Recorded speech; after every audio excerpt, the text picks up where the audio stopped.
Welcome back to the channel, guys. My name is Sean. So I'm excited about this video. I've been kind of saving this topic. It is actually International Women's Day tomorrow, and I wanted to save this topic specifically because we are talking about an ETF that is managed by a female. Now, it's interesting to note that in 2020, of the Fortune 500 companies, a record 37 of them are CEOs who are women. That is the highest in history since, we've been tracking the Fortune 500. However, still only 7.4% of all the CEOs that are there. So while we are kind of taking steps as a society getting there, there's still a long way to go. But today I wanted to feature, like I said, an ETF managed by ARK that is headed by Catherine Wood, who is a female CEO. So here it is for International Women's Day. We'll cover ARKK, which is the main ETF. I'm going to go through the 4 other ETFs that are offered by ARK, as well as the 2 indexes that are featured on there. So a lot to cover. May as well get to it.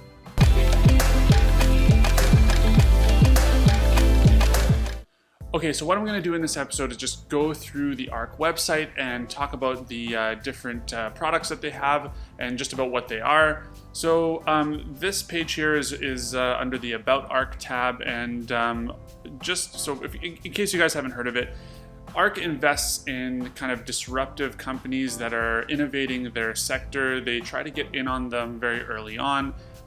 So yeah, ARK describes disruptive innovation as introduction of a technology-enabled new product or service that has the potential to change an industry. So you're getting into these, like what ARK is most famous for holding is Tesla, a company that has disrupted the automotive industry right now. And so those are the types of companies that ARK looks for.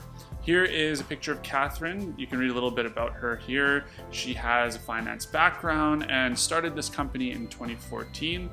There's a few of the other leaders that she has there. Now, of course, I'm going to leave links to all these things in the description so you guys can do your own reading, but let's just jump into the actively managed ETFs. You can see a list of them here. We're going to go through each one of these. Just a note here, ARK investing across sectors, geographies, and market caps. So you'll see companies here and ETFs of different sizes, different market caps, and they go even like beyond borders as well. So we're going to talk about all those things. So it talks here a little bit about the long-term appreciation that it seeks from the companies it holds in the ETFs. You've got the advantage of having them all in a fund to not be as volatile as holding each one of these stocks individually. And this is a good point here. So it's a complement to a traditional broad index-based value growth strategy. So what that means is, like, you can probably layer this on to some of your index funds to give yourself a little bit of that exposure to cutting-edge technologies, but it's kind of implying maybe not like your entire portfolio be into this. So I also want to show you guys this. This is an adoption curve, adoption of a new technology. And it's pretty common if you guys have maybe studied products or studied how societies adopt different trends or how trends start. And these 4 little stations or these little dots talk about what ARK looks for in each one of these stations. So early on, they're looking for that disruptive technology, a company that shows promise, and those short-term price movements are really just volatility.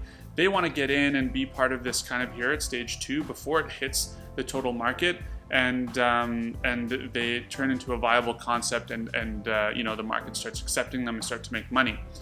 In the 3rd stage here, they're looking to see which one of the companies starts to take over, starts to become the winner, and then number 4 is kind of the sustainability of that company. They want to make sure that company continues to innovate, stay on top of its game. So these are characteristics that kind of ARK looks for companies that are put into their ETFs.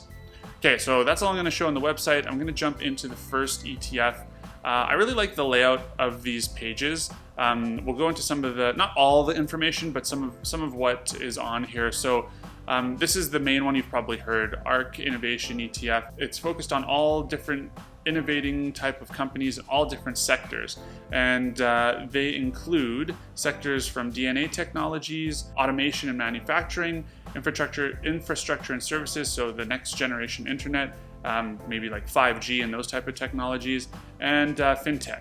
And these 4 categories, so genomic, industrial, next-gen internet, Fintech, These are actually what the 4 other ETFs are more specialized in. So they get a little bit more focused, whereas this is kind of the general ARK ETF that has a mix of all of them. So on the left, you got the ticker symbol at the top, ARKK. Interesting to know the net assets inside of 17.68 billion. It holds expense ratio, is 0.75%, which is pretty typical. Probably what you would expect from a good, well-managed technology ETF. A little bit higher than your index funds, which would be like 0.05 or somewhere around there. It holds 35 to 55 holdings typically. The average market cap of a company is 122 billion here. And the median market cap of a company would be 11 billion. So those are the total market caps of any one of those companies. The average would be 122 billion. Whereas what I said before, the net assets is what this fund holds, which is 17.68 billion. Let's go down on the left-hand side here. If you're curious about any of the monthly, quarterly, annual reports, you can find them all here. The fact sheets, prospectus, the fact sheet will have a lot of the information we'll go over. The fund holdings, if you're curious about those 55 or 35 to 55 holdings, what companies there are and how they're weighted, you can click this link here, and I'll just show you an example. So these are the holdings. You can see Tesla being the most heavily weighted at 10%, all the way down. Currently it has 56 holdings, so down to Organovo Holdings Inc. Okay, so you can check all of these out. You can see some familiar names here: Palantir, Twitter. What else is there? DocuSign, Zoom, PayPal. You recognize most of these. So those are the types of companies that you can find here with ARK.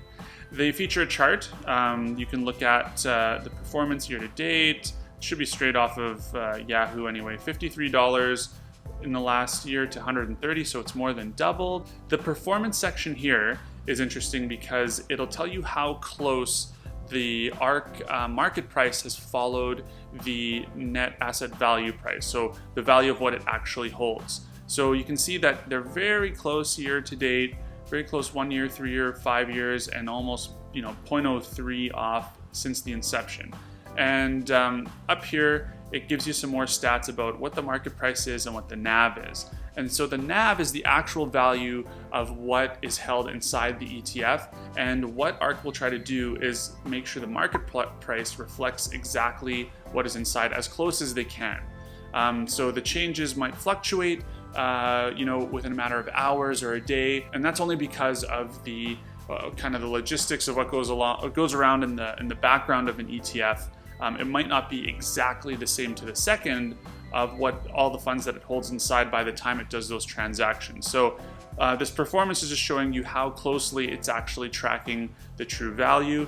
And then you've got your top 10 holdings down here, which is probably interesting to most people. They want to know what's in here. So Teladoc Health, that's another big one. CRISPR, those are two that are in the health sector, which we'll get into next. This chart down here, the premium discount chart, it's another way to track how closely the market price is to the NAV. You want this line to be as close to zero.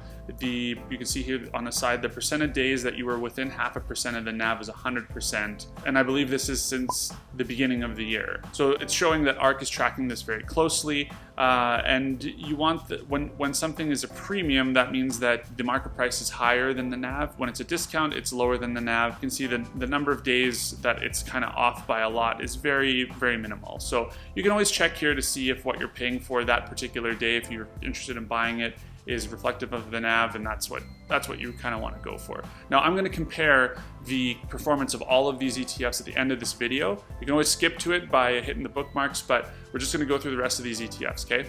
Next one is the autonomous vehicles, energy storage, and these are kind of the technologies built into electronic vehicles in more detail, and it kind of says here 3D printing, energy storage, space exploration.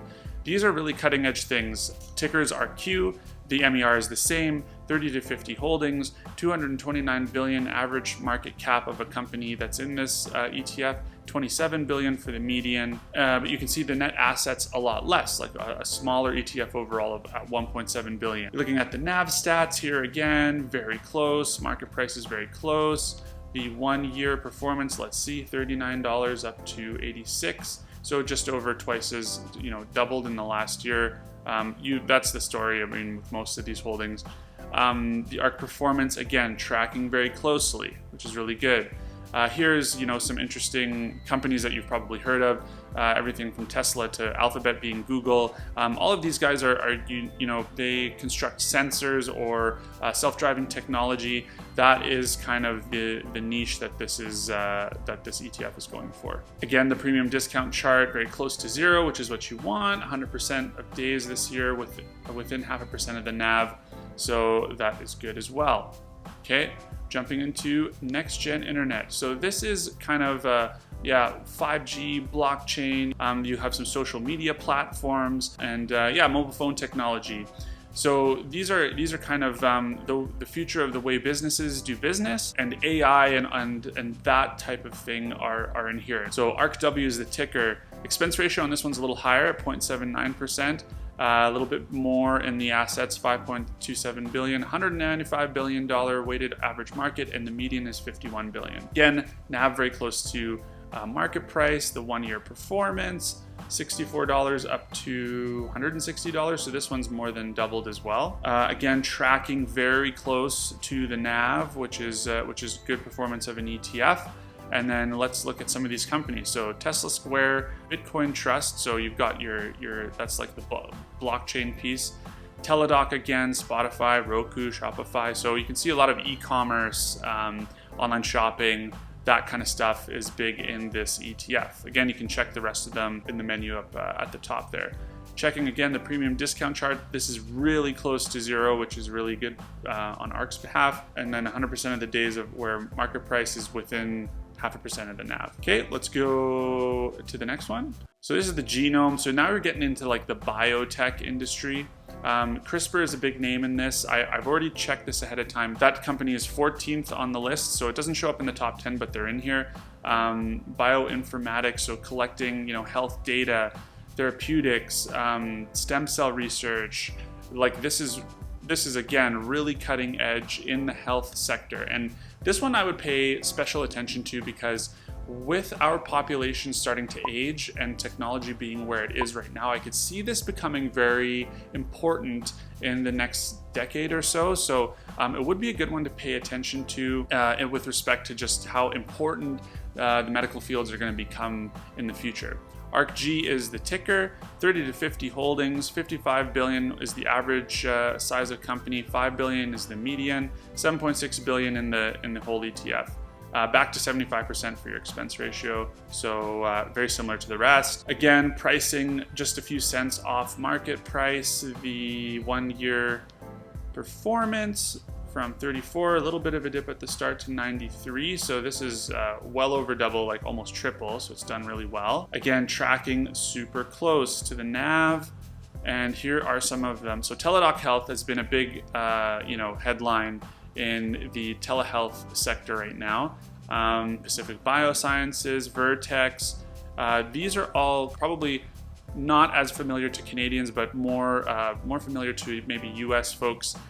Because this is a big sector right now in the U.S. Health and telehealth is becoming a big thing. So that one's good. The premium discount chart, again, performing very well, just like the others. So there is a sector where if you think like me that this one might take off, you might be interested in. Now, Fintech is the last one, ARKF, 1.69 billion in net assets. It's got 35 to 55 companies in here, 231 as the average market cap, so that's pretty big, and then 58 as the median of any company in the list. So the middle company would be worth $58 billion. Look at the stuff that this one is in. So transaction innovations, blockchain again, risk transformation. Fintech as well would include like online banking platforms and brokerages and investments and that kind of stuff.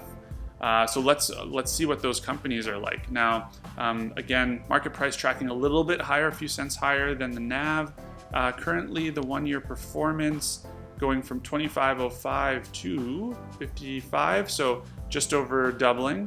Again, ARK is just saying they're tracking themselves very well. So here we go. So Square, PayPal, Zillow, Pinterest, Shopify. So you can see again a lot of the e-commerce companies kind of taking the lion's share here, Tencent as well. Those are the companies that have done well and become bigger parts of their portfolio, and that's sort of the niche this ETF is going for. This is a little bit of a wilder premium discount chart, and was tracking a little bit off of the NAV, and now it's kind of corrected itself. My guess is that's just because some of these stocks I know, like such as Shopify and stuff, sometimes in a day will jump 10-12%. So by the time the ETF tracks that, it might just take a little bit of time for them to track it. So 97% of the time it's within 0.5% of the NAV. Maybe just a little bit harder to track than the other ETFs, but still quite good. All right, so that covers the ETFs. I wanted to cover the two indexes that are offered by ARK.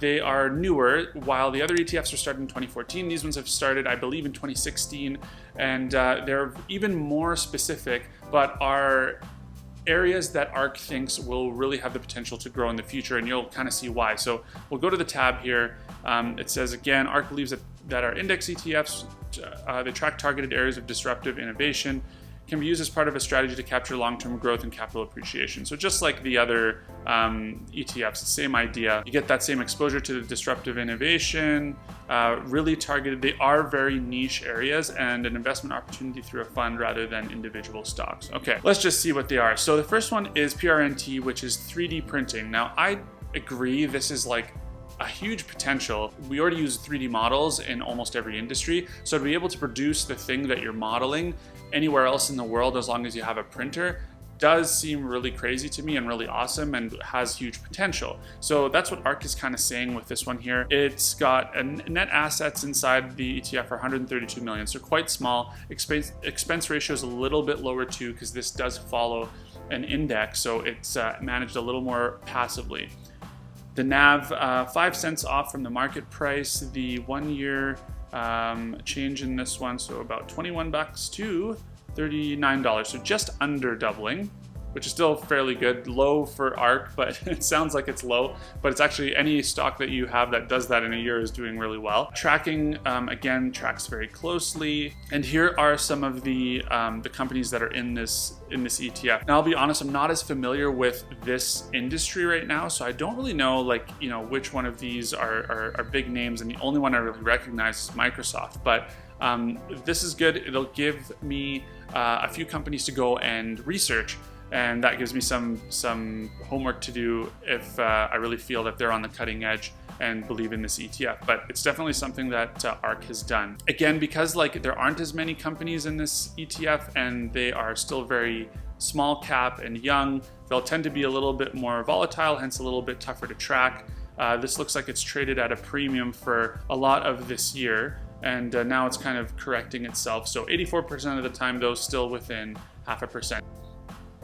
The next one is specific to actually a country. So this is the Israel Innovative Technology ETF. So Israel is kind of known for being, although kind of quietly doing this, but very much so on the cutting edge, funding research and development in all sorts of different technological areas. So biotech, healthcare, all the kind of things that ARK is really interested in. It's got $76 million in net assets, a lower expense ratio, and let's check this out. The NAV, a little, okay, so this is probably the most we've seen a market price be off the NAV right now, but it's still, you know, within a few cents. $22 to $32, so hasn't gained much, just 50%, just 50%, less than the other ones we've looked at in the last year anyway. Still tracking quite well, but here's the part where I'm really struggling to understand any of these companies, and I shouldn't say struggling to understand, but not familiar with them because they're all in a foreign country that I haven't studied. I recognize Wix as being like a website company, but yeah, these would all be companies based out of Israel. So unfortunately, I'm just not well versed in that. But again, something you can check out and see. The NAV is quite wild on this one. Again, just being small cap companies, as we saw, and they fluctuate a lot. So right now it's trading at a almost a percent discount, and it's within 0.5%, only 50% of the time so far this year. So a little bit harder to track. You could go and say right now is a good time to get into this one. But yeah, with a weighted average market cap of 3 billion, these are smaller companies compared to what we're used to seeing. You'll notice too, like 43 holdings. So it's a little bit on the lower side for holdings, and they try to weight all of them at an equal weight. So let's just, for fun, check out what's in here. So they have actually 61 listed here. And okay, they go from anywhere from 0.1% to 2.5%. Yeah, let's look. So, and you can see, okay, satellite networks, computing, biopharma. Yeah, like a little bit of a mix of everything, but very reflective of kind of what ARK likes to invest in. So I could see why they kind of like this one. Okay, so that covers all the different ETFs. I thought I'd do one last thing for you guys though, and I would plot the performance of these ARK ETFs over time and just show you guys how they do. Okay, so here I've plotted the 5 ARK ETFs since their inception around 2014, and we can see here that they all kind of trended similarly, right? Like they kind of started to gain traction in 2017, and then they had a really good year in 2020. They've all jumped up. So the next gen internet has jumped on to the top. The Genome one is next. Right in the middle, of course, you'll have the general ARK one at 546%, and followed by the Fintech and then the automation fund. So let's look at the 1 year, see how the numbers change. So same two kind of at the top. The Genome is actually 173% in a year, quite good. And then kind of on the bottom is the Fintech one. Again, the ARK innovation right in the middle of the 5, just under the next gen internet and above the automation one. Now I'm going to do one more thing, is why don't we just check and compare against those other 2 indexes and see how they do. All right, so I've overlaid those 2 indexes here now, and we can see that in green is the IZRL, 51% over the last year, and the 3D printing one is 94.96%. If you hit these numbers on any stock in 1 year, you would be laughing. So it's funny to call those 2 kind of like lower, but in general, ARK has had a really, really good year with any of their indexes and funds. And so what I like about them is that you're investing in those companies that you love, like the Amazons and the Teslas and whatever. You can get them all through ARK. However, there's kind of that nice diversification in that you're getting it through a fund. The fees are a little high for ETFs compared to indexes, but understandable. Like it takes some more management in order to kind of keep these ETFs in check. And we can see that ARK in general does do a good job of keeping those ETFs in check with what they're tracking. So there you go, guys. I don't want to make this video too long, so I'm just going to stop it right there. Happy International Women's Week. I hope you guys have learned a little bit about ARK. Hope this helps in your research. Hope it's something that you might think about, like kind of layering into your investments, especially if you're a big fan of the ETFs in general, like I am. I don't own any of these ETFs at this time, but again, to be honest, doing the research, it might be something I'd like to layer in on top of the index funds that I currently have. So again, I'll be thinking about starting an ETF portfolio, and if I do get into something like that, I'll definitely update you guys on this channel and let you guys know. But until then, till next week, have a great week, spread the wealth, guys. See you in the next one. Bye.